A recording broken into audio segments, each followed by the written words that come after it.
Hey everyone, Mark and Steve here. Before we get started today, we want to let you know about Dare to Connect, our new online interactive video platform. For less than the cost of a therapy session, you and your spouse get live access to both of us 3 times a week. Each 30-minute live group support session provides interactive mentoring and healing for addicts, spouses, and couples.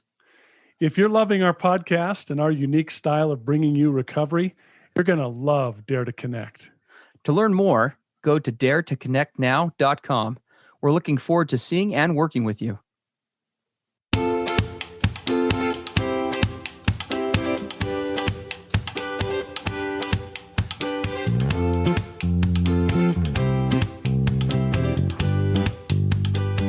Hey everybody, I'm Steve Moore. And I'm Mark Castleman.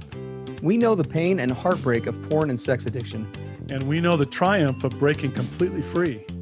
Every day, we help our clients find hope and healing. Join us in the fight to take back your life, your marriage, and be stronger than ever.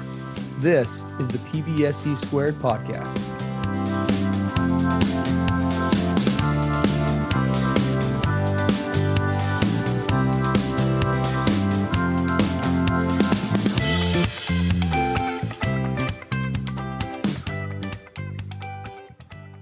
Hey, everybody, Mark and Steve on the PBSE podcast. Hey, we have a question that came through one of our PBSE listeners. And frankly, Steve and I couldn't resist it because this is one of our, I don't know, I was going to say favorite topics, Steve, but based on our addiction histories, I don't know, passionate topics maybe. Relatable. There you go. That's the right word. Relatable to Mark and Steve's addiction paths in the past. Absolutely. So I'm going to read what this is. This is a partner or spouse who's writing in about the challenges that she's facing with her addict partner, even though it sounds like he might be in denial about whether that's true that he's an addict. But here's what she says. Just over a month ago, around 2 months into his latest recovery, I noticed my partner watching videos on YouTube that are, quote, porn substitutes. Things like clickbait, funny videos with suggestive thumbnails, videos of women filming themselves wearing short dresses on windy days, Benny Hill videos containing Benny Hill type humor of women being caught in, quote, naughty situations, and other such videos designed to give a, quote, kick. I'm so sorry for the long email, but I'm feeling so low.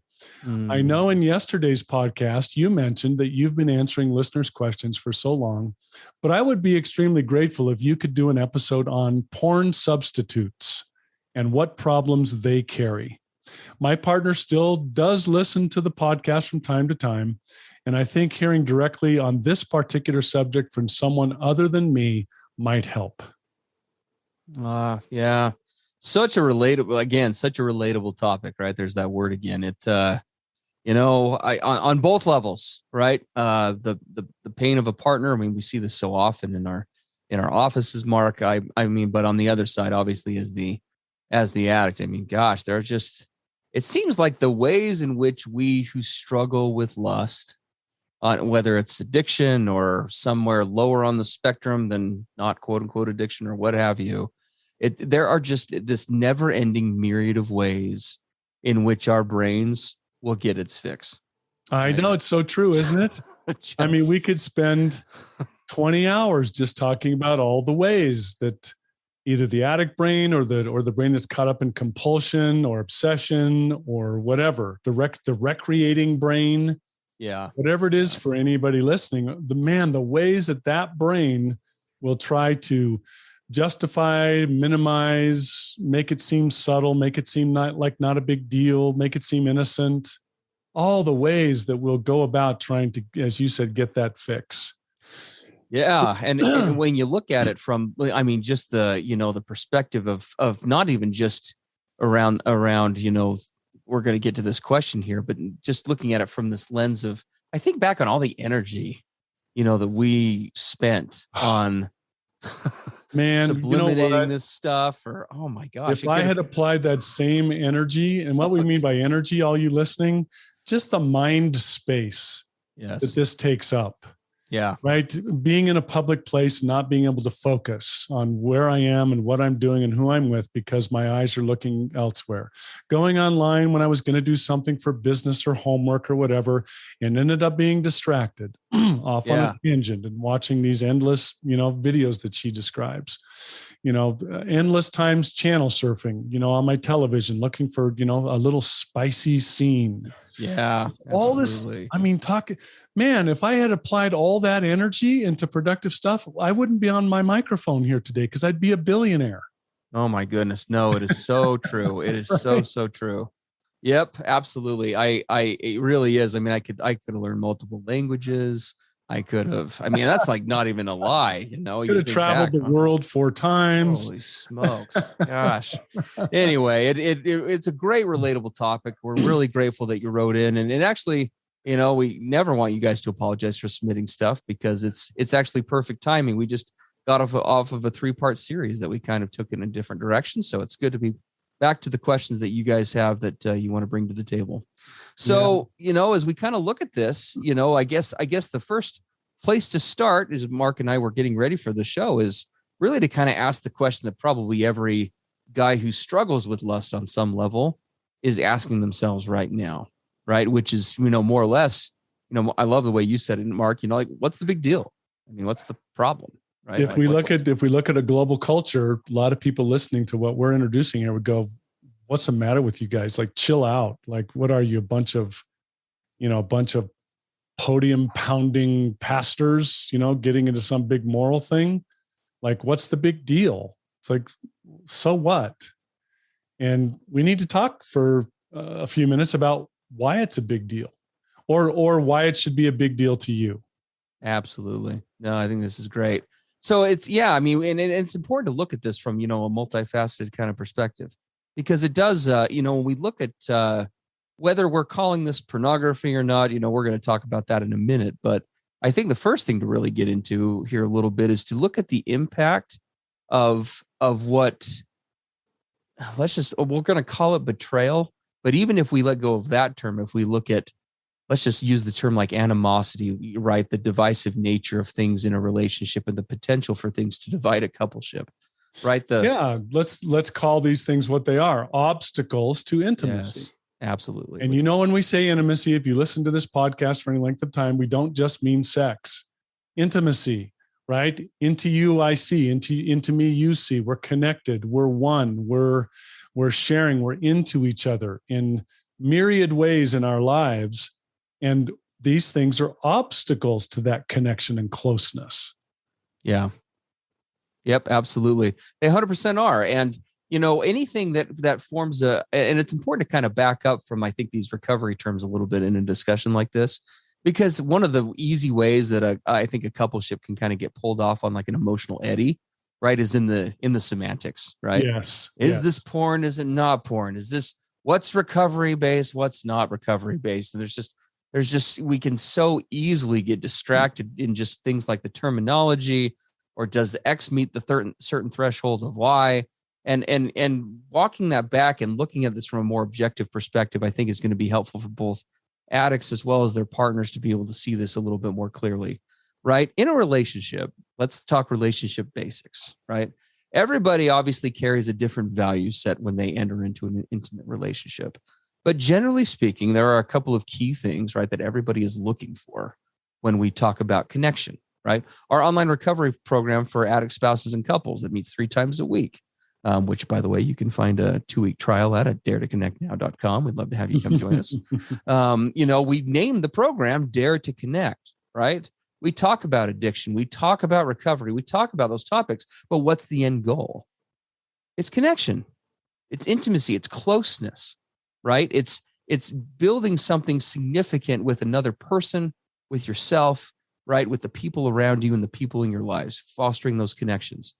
And when we enter into a relationship with a committed partner, by and large, the standard with that and the understanding with that when people engage there is that out of all the other relationships that I have, right, with friends, with family, with whoever, that this relationship more or less is going to be, if not the primary number one priority relationship, it's going to be very close to the top, right? It's going to be that apex of closeness and connection.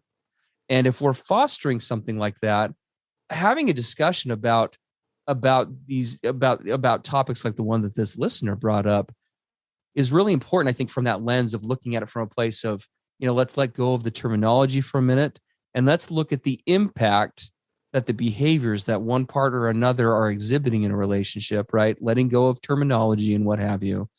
How are they impacting the connection? And are they leading us in the direction that both of us committed to wanting this partnership to go in when we formed it? Yeah.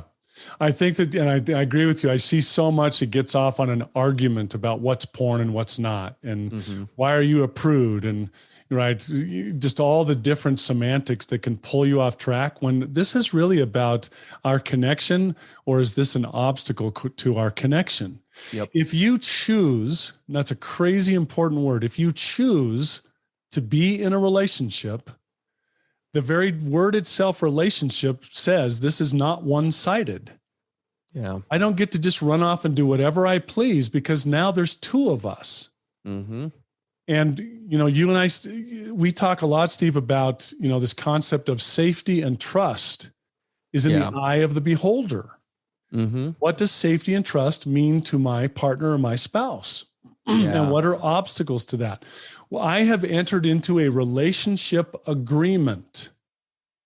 And so what are the parameters of that agreement? Mm-hmm.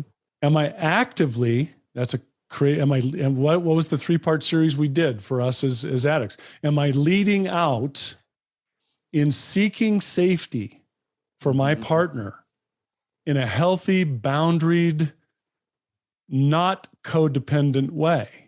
Yes. Am I seeking that safety and that building of trust because I'm in a relationship agreement? Or am I going to argue semantics about whether what I'm looking at or participating in meets the definition of porn? Yeah. And I love what you say. I love that you mentioned the non-codependent way, right? Because oftentimes the first argument that gets thrown at this is, well, am I my spouse's keeper? Right? Mm-hmm. Am I responsible for their happiness? Like Mark and Steve, you guys talk about, we shouldn't be codependent all the time. And it's absolutely true. But there's a big difference between shouldering sole responsibility for a partner's safety and well-being, and also, and making the commitment of, look, I'm going to show up as authentic me, but I'm making a commitment by being in this committed partnership that within that authenticity, part of that authenticity is that I choose you, that I choose your happiness as well, right? That I choose your safety, that I choose to help to create, to be a co-creator in providing a safe space where we can grow individually, collectively, and have that synergy that we so often talk about in connection, right? Relationships are not supposed to be one broken puzzle piece meets other broken puzzle piece, and we somehow form something whole. That's a codependent toxic dynamic. What we're looking for is 1 + 1 = 5. Right? That's what we're looking for. That's the magic of a relationship. That's why people sign up for them. That's why we invest in them. And it's important when you have discussions like this that you do a periodic check-in, both individually with yourself, but also as a coupleship. Are we taking actions here? If we get away from the right or wrong or the moral high ground, or is it porn or is it not, right? All that stuff. Mm-hmm. Are we going in a direction that we keep claiming we want to go? Right? And for those people out there, for those guys, this is a great way to kind of approach this, because we're not going to come at you from a moral high ground place today. We're not going to come at this from it's the right thing to do X, Y, or Z. This is all about you as a partner in a relationship, exploring and getting real with, what is my authentic truth? Do I want to have that kind of a relationship with a partner, right? And are my actions in line, or are they congruent, we call it, with that direction?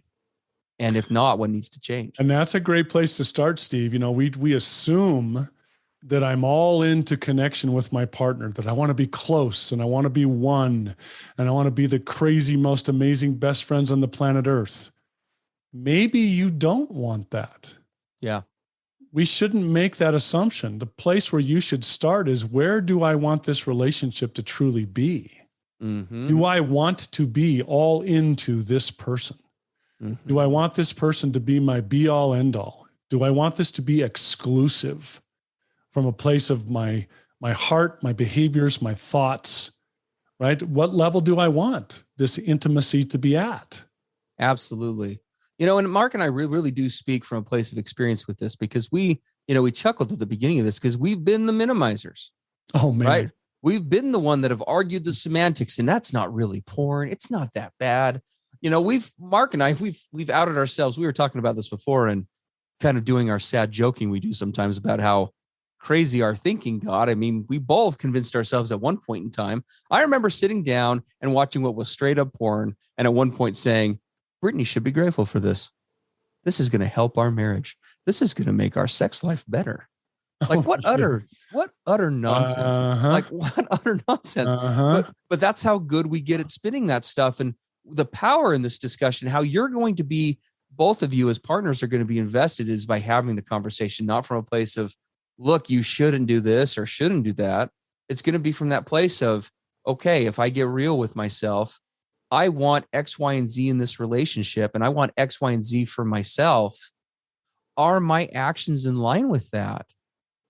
What was spending, 10 minutes, cruising the Sports Illustrated aisle at the grocery store? Yeah. Can I really look at myself in the mirror and say, gosh, I feel so much more connected and appreciative of my partner. I feel so much more grounded in my own authenticity, having looked at, a bunch of scantily clad women for 3 hours. I just feel so much more like myself now. And I got to the place where as I started to get into some real recovery, I came out of those, those kind of narcissistic tendencies where it was just so self-absorbed and all about me. And I began to ask myself, if I'm standing here at, for example, the magazine aisle at the grocery store, and I'm looking at Sports Illustrated swimsuit issue, if my wife is standing right next to me, shoulder to shoulder, and looking at the same pictures I'm looking at, is that connecting us? Is she feeling cherished, desired, uniquely wanted? Is she feeling that we are exclusive? Mm-hmm. Is she feeling that she has my heart and she has my mind? What's that going to be like for her? Yeah. That's what we have to start asking in these questions, not arguing about what it is and what it isn't, and whether, it's some religious thing, or it's what is this? How does this contribute or not to our relationship? Yeah. Does it bring us where we want to go? Absolutely. Am I investing in a healthy way in both my partner's happiness as well as my own? Right. And are we pulling together as a result of these different experiences? Am I walking away from these different things feeling closer, feeling more connected? Because here's a fundamental reality, guys. Okay. And Mark and I are, whatever else we're experts in, we're definitely experts in escape and avoidance and numbing out and medicating. The more you connect, there is kind of a fundamental truth. Okay. This is like emotional physics lesson time that kind of applies across the board, wherever you hail from. The more I am connected with reality, the less I am going to be connected with fantasy, and vice versa, right? Fantasy and reality, when it comes to a relationship and things of an intimate nature, they are oil and water. When the more one is present, the other one will corollarily be absent. Right. I cannot maintain, and Mark and I we've been the guys who have pursued the quest and the mythical holy grail of somehow being able to have your cake and eat it too. There's got to be a way where I can somehow just numb out constantly, be medicated, be able to look at endless amounts of lust-based material, or engage with, sexual relationships with myself or with others that are violating commitments that I've made and agreements that I've made that are causing hurt and betrayal with my partner, and still have a great marriage. There's got to be a way to make that happen. Yeah. And there just isn't. Got to be a way to have both. Yeah. Right. I tried that for decades. Absolutely. And I could never make it work. Mm-hmm. Or even when I thought it was maybe working, it was not working for my wife. No. Absolutely not working for her. The other side of this, guys listening, and this was, if what I'm about to say, if I heard this back in my addiction years, I would have put this particular podcast on my permanent blocked list so that I would never hear it again. So you ready? Here it is. when I used to engage in these pornography substitutes, right? These fringe areas, these innocent areas, what I had to finally come to grips with was that was a very strong sign of an area in my life where I was immature. It was immature. What do I mean by that? Maturity to me means completeness, wholeness. It means me stepping into my highest self, the best version of me, all that I can be. And when I went to all of these pornography substitutes, what it was escape. Hard things would happen in life. So what would I do instead of facing them straight up? I'd go to these substitutes. When I got bored, instead of handling the boredom directly in healthy ways, what would I do? Run to the substitutes. If I was feeling shame or fear, or if things didn't go well at work, or if my wife hasn't had sex with me for 2 weeks, or right, whatever the hard or uncomfortable or inconvenient things of life would hit me, I'd find myself not, even when I was in recovery for a while, not looking at hardcore porn, but I'd find myself at the Sports Illustrated swimsuit issue somehow, checking out the babes in bikinis. Well, what did that say about me? It said that in that area of my life, I was still immature. I wasn't yet facing the fact that I needed to deal with life on life's terms in healthy ways. And I know that's hard to hear, guys, but I invite you to look at that. Right? Has this lust or fantasy-based stuff, however minor or innocent it might seem, is it a way for you to not fully face certain things in life? Yeah. No, it's a great and important element to remember. As we pursue real healthiness and real happiness in life, like I said, this doesn't matter what religion you hail from. It doesn't matter what your background is. The research, experience, time, tradition, they all say the same thing. People are wired for connection. We're all at a fundamental level wired to connect with one another. We need it biologically. We need it emotionally. We need it spiritually if we are to thrive. And whatever else we call this, whatever else we say about it before we kind of shift over to some definitions here, because that is part of the discussion, please do keep that in mind as you go introspective. I hope that listeners, if they take nothing else from this podcast, and this is for both quote unquote addicts or partners or really whoever, it's good advice is to kind of do that self-honest check-in. When you have a quiet moment and periodically as you are going forward in a relationship, again, are my intentions or my actions, are they congruent with my goals? Because if I had a nickel for every time as an addict, I would take steps or actions that completely were contrary to what I kept portraying that I wanted, I'd be rich. I wouldn't be running a non-monetized podcast for you all. Right. It was all the time. As an addict, I was constantly working against myself. Right. It was like the left hand and the right hand were just literally constantly at odds with one another.